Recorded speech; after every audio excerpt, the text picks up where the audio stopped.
All right, what's going on, guys? In today's video, I'm going to be explaining Division One recruiting. This is all I talk about. So, if you're new to the channel, this is everything that I'm going to cover on the channel is Division One recruiting. If you're a returning subscriber, welcome back. It's going to be a good one.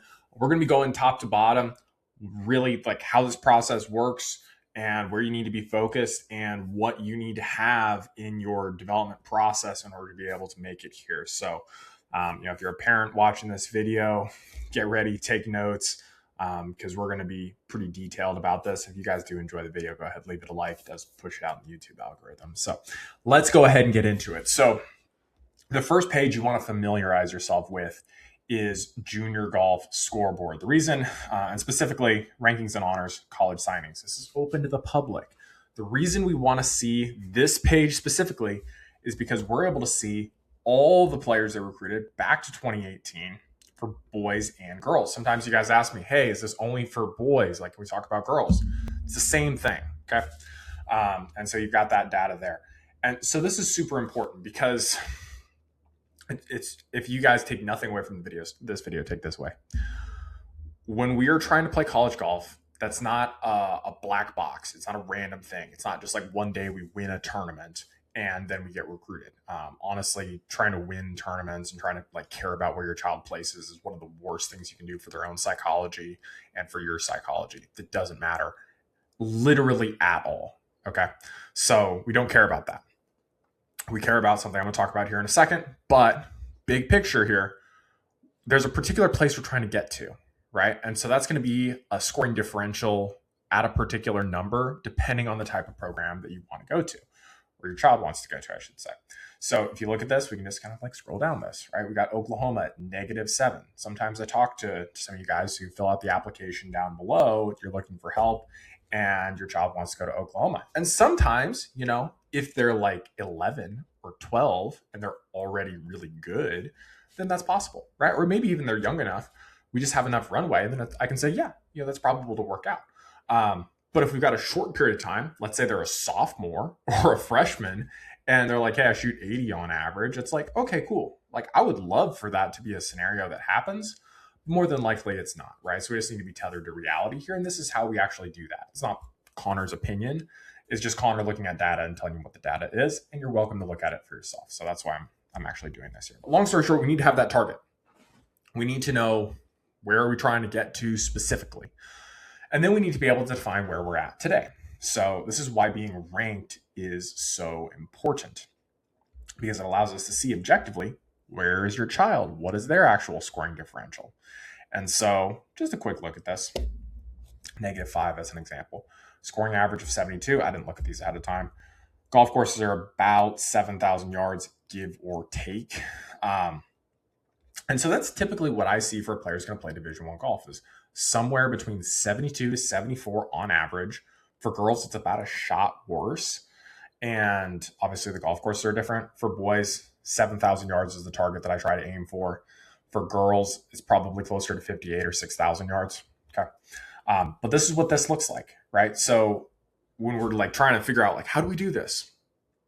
Step one, get ranked. Or step one could be as just as simple as like where we're trying to get to. But we need to have where we're like what our ranking is currently, where we're trying to get to, what the gap is between those, and how much time that we have. For your sake, when you look at time, interpret it as we'd like to be in the position that we want to be at by June 15th of sophomore year. That's kind of ideal. Okay. And so if we back that out just a little bit, if you want to be in a really great spot, -3 by June 15th of sophomore year, 10 out of 10 spot to be. I've had students in that position. It's awesome. You get a bunch of offers right away. You get a lot of options. I just had a student who's in that position just commit to Columbia. So that was really cool.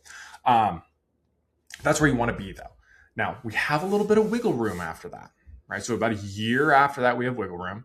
And we've got a little bit more if you guys are in the D2, D3 bucket. Okay. And so that's really, super, super important to understand here. So it's like we've got where we're trying to get to, where we're at today, how big that gap is. You need to do a little bit of math here, right? We need to divide that gap by the number of years that you have until June 15th of sophomore year. Okay. That's going to give you a number, right? That number is how much your child needs to improve year over year in order to accomplish their goals. Okay.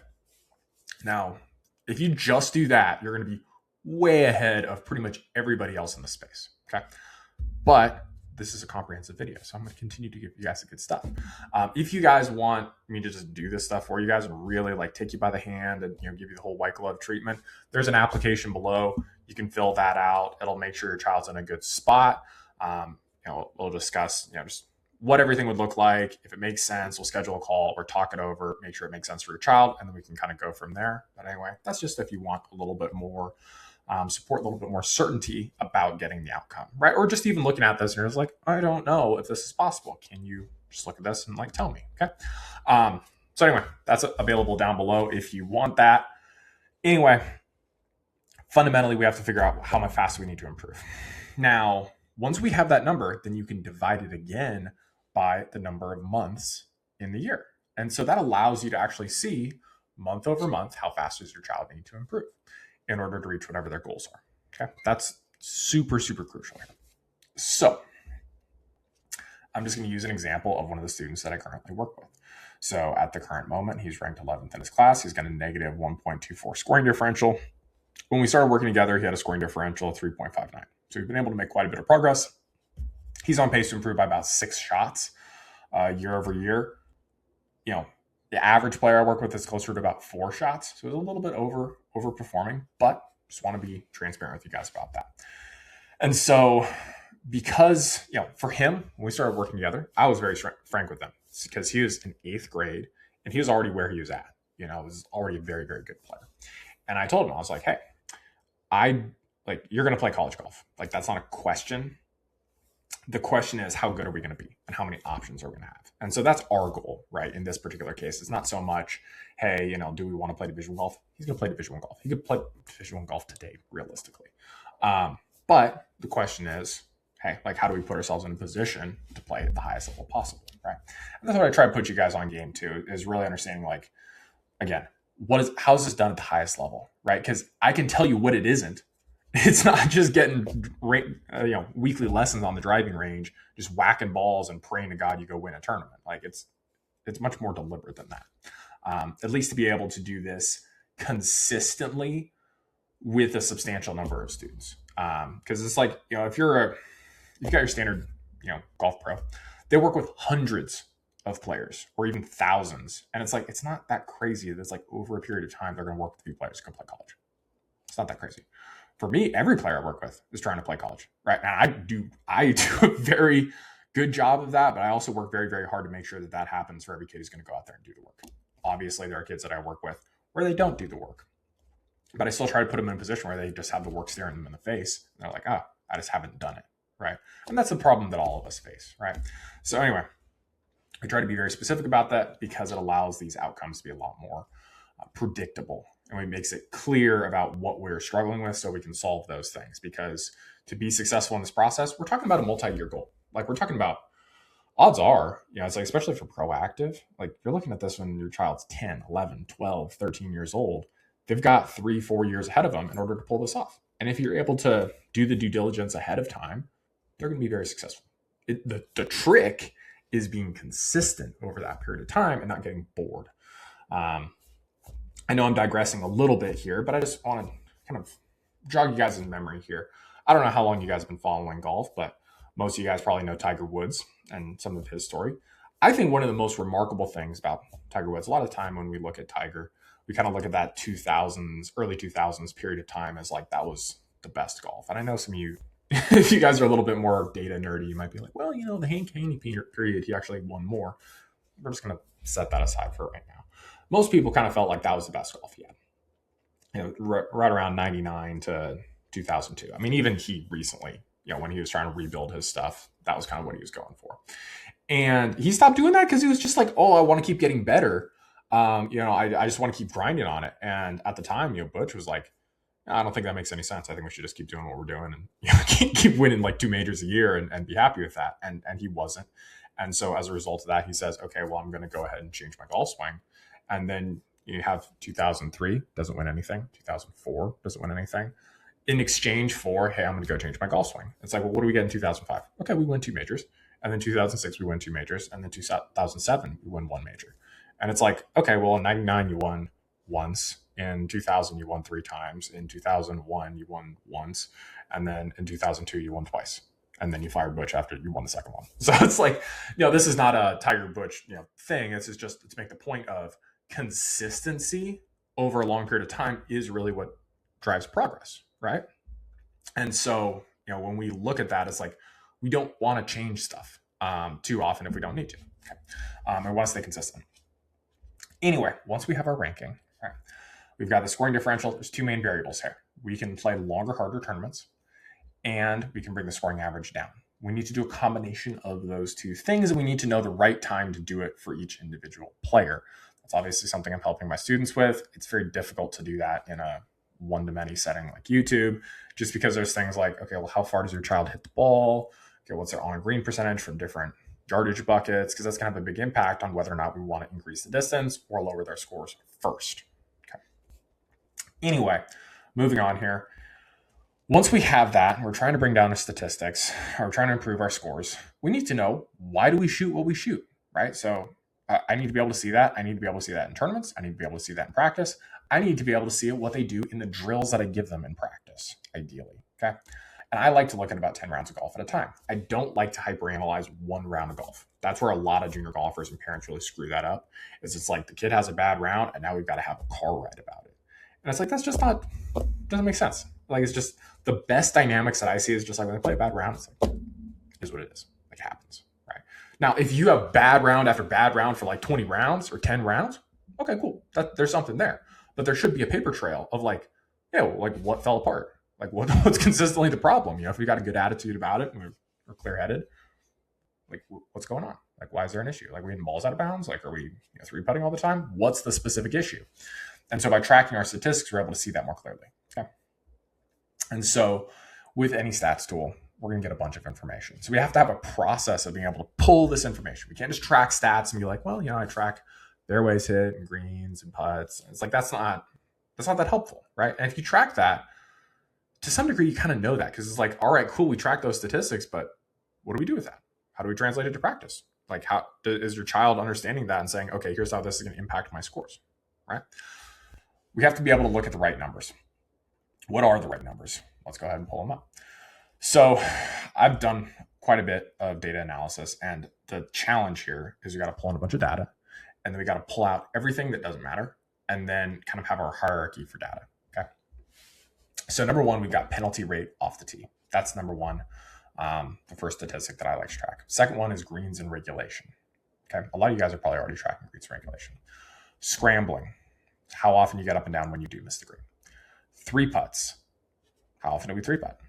Birdie conversion rate, when we hit the green, how often do we make birdie? If we have these numbers, we are able to project what the player should shoot on average. Super important here. Gonna play enough golf, and we can look at those statistics and say, okay, what should we shoot on average? And there's essentially 2 scenarios. Either that's exactly what the player shoots, in which case, cool. Or it's not what the player shoots, and the player shoots a little bit worse than that. In that case, I know that we have extracurricular activities going on in their round of golf. But long story short, it allows us to quantify, hey, like, what are the particular issues that they're running into, right? And out of all these things we could improve, what's going to have the biggest impact? So we can say, hey, this is the main focus, right? I need you to be concerned about not 3-putting. I don't care about everything else. I don't care about how many greens you hit. I don't care if you hit the fairway. I'm just concerned about your 3-putting. Cut that down. Let everything else just do what it is. Don't stress out about it. Just focus on the 3-putting. And then within the 3-putting, we'll get a little bit more detailed here in a second. Like, is it a lag putting or is it a short putting issue, right? We need to know that, and we need to know the adjustments that we're making as a result of that, okay?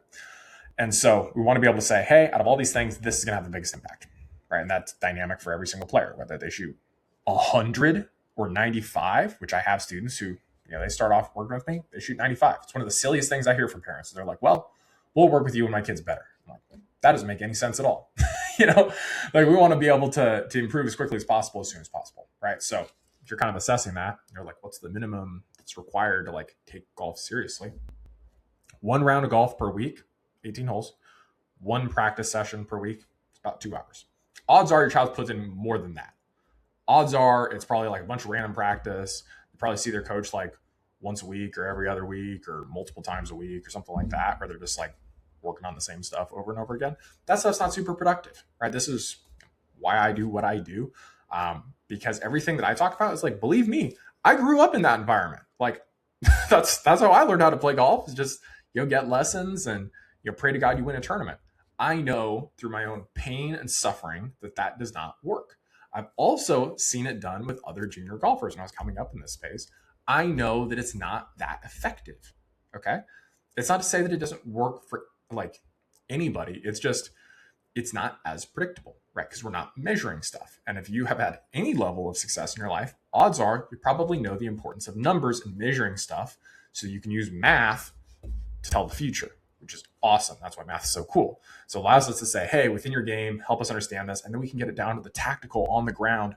Where do you need to put the focus? What do you need to actually do? Like, do you need to hit more greens? Do you need to, hit better lag putts? Like, whatever the case is. Anyway, once we've assessed that, we say, hey, here's what we need to improve. Here's how much the player is probable to improve by doing that, right? So in this case, the first little move here that we wanted to make, if he accomplished it, would improve by 0.6 shots. And so let's say we wanted to improve by, call it 4 shots per year, which is about average. Then we would need to accomplish this jump in about 2 months. So we have 2 months to hit 1 more green per round on average, keep everything else the same. That's it. Think about that. Like, it's just not that hard of a goal to accomplish, especially if you're very deliberate about what you're doing, where the low-hanging fruit is. Okay. But anyway, even if we know that, we still need to know, okay, what do we do in practice? So when I'm working with a student, number one, I'm tracking all their statistics. I'm seeing like, how are we trending over time? Because that tells me, are we making progress? Is the stuff that we're doing working? That's one of the main things that I try to optimize for as a coach, is that do I have something that's repeatable that consistently gets results? It's not just saying, hey, here's the methodology, it works because I'm smart. It's here's a methodology because I know it consistently causes the improvement that I want to see. That allows me to have certainty about saying, hey, you've got this problem, you need to do this. Like, not only is that like cool for you guys, it's also just like enjoyable for me to be like, hey, my thing worked. So when I'm doing this, I'm assessing where they're at. I'm looking at their tournament stats, their practice stats, the main kind of statistics that I'm paying attention to, and I'm building out the player's practice. And so the cool thing about every one of these drills, I'm telling the player, I want you to do this drill. I want you to hit this many balls. I want you to do this hard. And every drill that we do correlates back to the statistic we're trying to change. So there's a bunch of coaches out there, pretty much every coach, who has drills that they prescribe because they like the drill. And like maybe they have some like anecdotal thing of like how they felt like it has gotten the players better. Very few coaches actually track the player statistics in depth and document what they're doing, because it's logistically awkward. It's like you're on the driving range, you're not like bringing up your Google Doc with your calendar or something like that. Like, that's not normal. Versus for me, all the work I do is virtual. And so I want to be able to track this. I also work with a good chunk of students. I'm not going to be able to remember every single student scenario. Like, I got to be able to look it up and be like, all right, well, what did we talk about last? Right. So the level of organization required. Anyway, every one of these drills is specific to solving a particular problem. And so this is the other thing that I think is kind of crazy, is there's a lot of coaches will like swap out drills just like because a kid gets bored. And when I look at that, it's like, well, you either have the best drill to solve a particular problem or you don't, right? If there's another drill that can be done that is better, okay, cool. And I guess you could prove that you should rotate drills if there was a scenario here where you realize that if I rotate the drill, I get faster performance improvement than if I didn't rotate the drill. But if we don't even track our statistics, then how the heck are we supposed to even know if we rotate drills or something like that that's going to get better results? Now, that said, the other thing is, if my thing for a mirror drill, as an example, I'm trying to focus on start line, which is I'm trying to solve for that mostly through the mechanics of how the player is set up, because putting is such a small movement. Okay. So I want to keep as many of those variables constant in the putting stroke, right? It begs the question of like, okay, well, if they're bored with putting on a mirror, which essentially every tour player does, like, how else are we supposed to train hitting the ball online? Like, if we have a screwed up setup, how are we supposed to train that? Right? Like, same thing. I've got another drill, 3, 4, 5, which is hitting 3, 4, and 5 foot putts. It's like, how else are we supposed to get better at 3, 4, and 5 footers?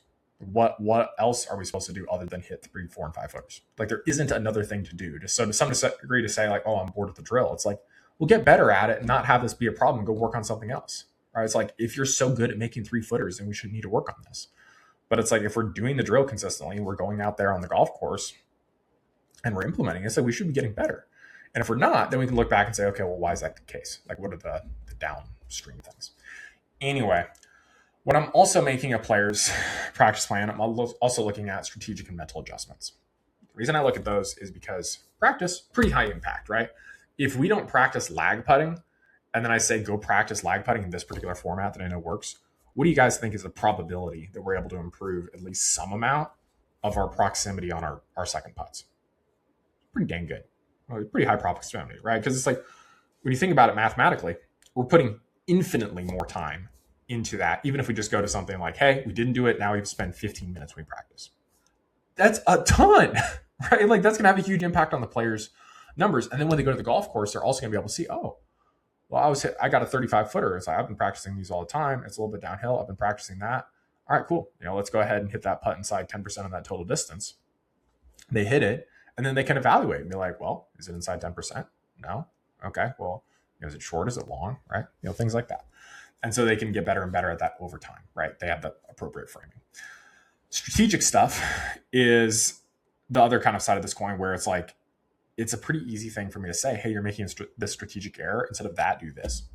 And so when I talk about fast scoring improvement, like, I'm not kidding around. Like, all my incentives, for my work that I do with students, is our incentives are aligned, right? I want to be able to articulate something to your child that does not take me a lot of time to do, that's simple, that gets them a big result quickly, right? Because the simpler I can articulate that to them and the less time it takes, the more time they're able to spend doing that, and the faster they're able to get the result, right? So when we think about saying, hey, I'm going to have this golf lesson that's 4 hours, like, good luck retaining all that information. And I'm sure you've experienced this, right? Where it's like, you send your child to a lesson, they have a longer lesson, and you recognize, like, hey, what'd you work on? And they don't always have like a clear grasp on it. Maybe your child is like a savant and they've like really got it. But a lot of the time, like, if you're really paying attention, they're not totally getting all of it. They're missing stuff. Oftentimes there's no documentation for that. So it's like, maybe you got something out of it, but you also spent a lot of time that's just like not accomplishing much, right? So I'll give you guys an example. If we're tracking your child's statistics and we're looking at on green percentage or greens regulation, par 3, par 4, par 5. Let's say we look at, hey, greens regulation is the main thing we need to improve. And specifically on par 5s, greens regulation is low. Let's say it's 50%. It's not very good. And we see, hey, from 75 to 100 yards, they hit the green 80% of the time. And it's like, well, if we just got to that number on our approach, then we'd hit the green 80% of the time. We'd hit 1 green and change more per round, and we'd be about a shot better per round as a result of that, right? How long did that take me to say? Like 10 seconds, 15 seconds? Okay, go out there and do that. That bumps up greens regulation. We're a shot better. You're welcome, right? So that's an example of a strategic change that can be made here. And so all this stuff, it's a balancing act, right? I want to give the player enough that they're able to accomplish the immediate, easy thing in front of them. I don't want to give them everything because then they're going to be overwhelmed. Right? I want to give them enough to accomplish the thing we've set out to accomplish. And then I want to update this practice after they've played another 10 rounds of golf. Not an individual round, not they had a bad day, 10 rounds of golf. We're implementing the practice so we can say, hey, this next data set is really informed by the practice and the strategic adjustments. Now we can have a scenario where we can say, hey, did we do the practice? Right, which is something that I track. Did we implement the strategic adjustments, the mental adjustments? Okay, cool. What needs to be adjusted next? If we stalled out in our statistics, we're going to be able to see, hey, was it because the thing we were working on didn't improve? Or was it because something we weren't paying attention to got worse? Or we tried to change something when we didn't need to change anything, right? Those would be kind of considerations here. But long story short, we just want to see the consistent progress moving in the right direction. Now, that's some of the simplest stuff. Now, I also want to address this because, this is one of the questions that I get asked. As far as like how do mechanics fit into this, or how do I handle mechanics myself as a coach? Now, I want to kind of give you guys 2 different routes here. Some of you guys, good chunk of you guys, most likely already work with a swing coach. And if you guys are getting phenomenal results on the ball striking, cool.